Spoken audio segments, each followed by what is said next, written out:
Hopefully every purchase that you make on a cruise will be worth it. However, unfortunately, there are a few things that cruisers almost always regret buying.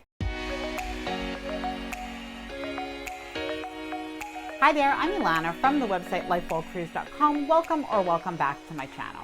I recently went on a cruise and I had some extras and some add-ons and some purchases, well, some that I thought were worth it and others, well, I had my regrets and I knew I was not alone. So something that I did is I asked on my Facebook page, I asked other real cruisers, what are the things that they regretted purchasing on a cruise? And I thought this way, well, we could all help each other by sharing the things and learning the lessons from others. Now, before I get started, I did want to mention that if you like this video, if you find it helpful, informative, or enjoyable in any way, then please do give this video a big thumbs up. I really do appreciate it. And please subscribe to the channel if you haven't done so already. Let's get started. Number one, souvenir cups. Now, I have to say, I've been guilty of this, especially in the past. I brought home my fair share of souvenir cups. I'm not sure it really was a regret of mine at the time, but there are definitely some people who say that this is a regret of theirs for a couple of reasons. Number one, when you buy a drink with a souvenir cup, it does cost maybe $2, $3, $4, $5 more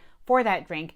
And realistically, how are you going to get that cup home? You have to pack it. It means it takes space in your luggage.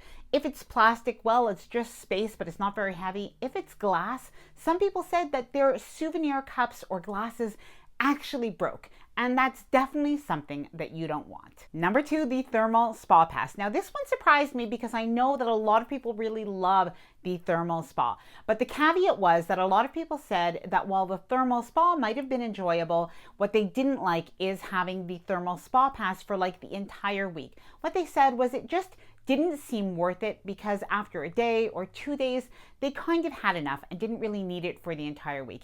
In particular, people said that if they were on a Caribbean cruise, that's when they found the least value. If they were on an Alaska cruise, that's where they found the most value. Now, something else that people said, and I thought this was a really good tip, was that in some cases they would wait until they were on the cruise ship to check out the thermal spa. The thermal spa is not exactly made equal on every cruise ship. So for what it looks like, the facilities itself, but as well, what it is like in terms of the crowd in the thermal spa. Some people said that when they got to the thermal spa that the cruise line wasn't really limiting the amount of people in it and it was really overly crowded. They would have preferred to skip it. Now, I'd love to know your experience. If you have booked the thermal spa before, please let me know your thoughts in the comments below.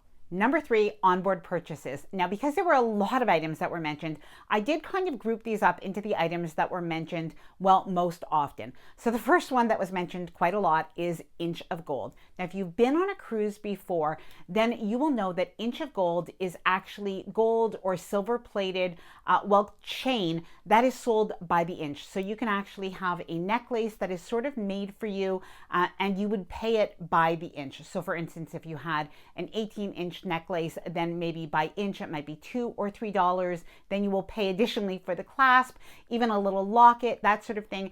And you will have like a really pretty gold or silver plated necklace. Now, the complaint that people had, the reason that they thought that these weren't worth it is that once they got off the cruise ship, they said that it didn't take very long before these items tarnished. Now, I do have a little bit of a funny story because back when we were cruising about 20 years ago, I did actually buy an item from Inch of Gold. And being honest, they actually did honor their warranty at the time. And even though it did tarnish, they did replace it a couple of times each time I would go on another cruise. Eventually, I lost that item.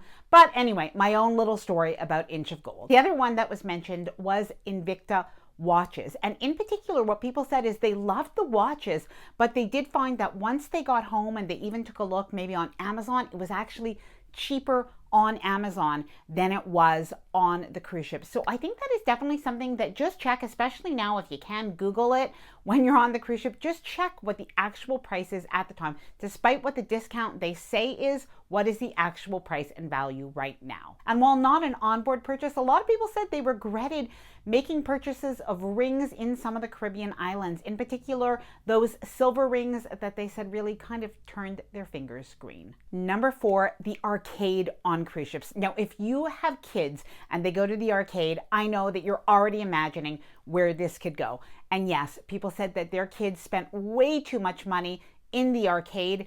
I do have a little bit of a potential solution for this, as some people have also used, and this is to put a limit or a cap on the amount of money that your kids can actually spend on their card at the arcade. So we used to limit it to, I think, $20 for the cruise. You can choose whatever amount that you want, but I definitely would make sure that you have a limit on their card when they go to the arcade. Number 5, the slot machines. Yes, even though people love the casino, a lot of people said they just spent way too much money on the slot machines. And I guess the slot machines are kind of like the arcade for adults, or is it the other way around? And I didn't know if I should put this in its own category, but it is bingo. People seem to have a love-hate relationship with bingo. People love bingo, but they did regret losing so much money when they didn't win anything. Number 6, the drink package. Now, there were actually 2 drink packages that people were talking about.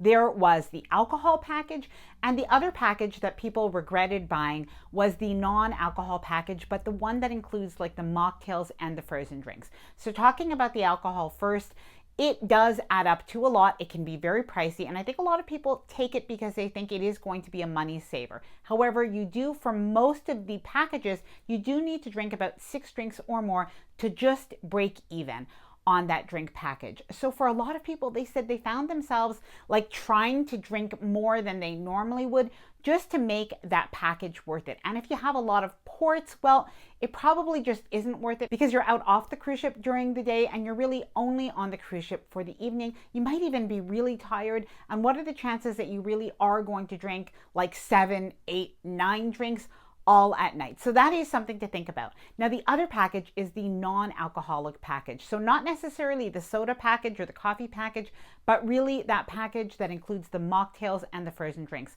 And what a lot of people said is they just found themselves, as much as those drinks are good, like drinking way too many sugary, frozen drinks that they would never have drank that many of those drinks. And they would have just been fine with the lemonade and the water and the iced tea and the other kind of drinks that are included on the cruise. Now, please let me know your thoughts on the drink package. I know for some people it's so worth it, and for other people, well, they say it's not worth it at all. Number 7, cruise excursions. Now, not all excursions, but the excursions that people said were definitely not worth it were in some places where you could just walk to a place rather than having to pay the cruise ship for that excursion. Now, in particular, the one that was mentioned quite a lot, if you ever go to San Juan, this is a good one to know, is there is the fort, which is actually within walking distance from the cruise port. And people said when they bought that cruise excursion, they just realized they could have walked over, they could have paid the entrance fee, which I think at the time that I'm filming this is about $7 a person. It was definitely a lot cheaper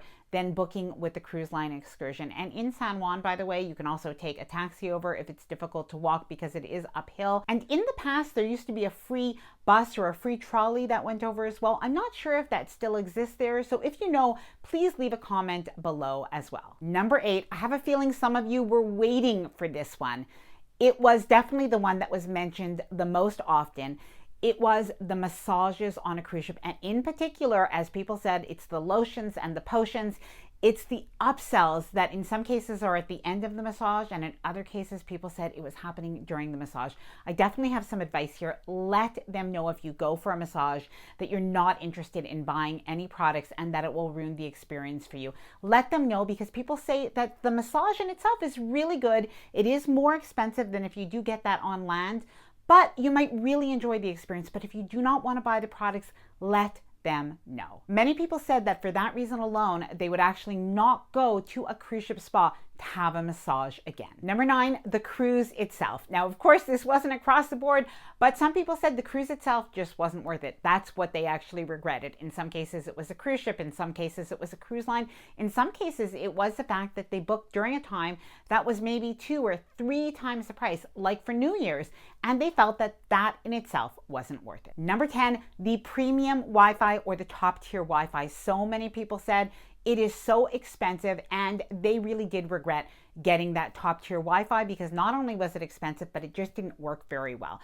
Now, I actually talk about this in my video all about, well, I spent over $4,000 in extras on my last cruise. I'm going to share with you the things that are worth it and that are not worth it. So I'm going to leave that video right at the end of this one. But I'd love to hear from you. What are the things that you've maybe bought on a cruise that you regret buying? Please let me know down in the comments below. Now, I hope that you did enjoy this video. If you did, please do give it a big thumbs up. I really do appreciate it. And please subscribe to the channel if you haven't done so already.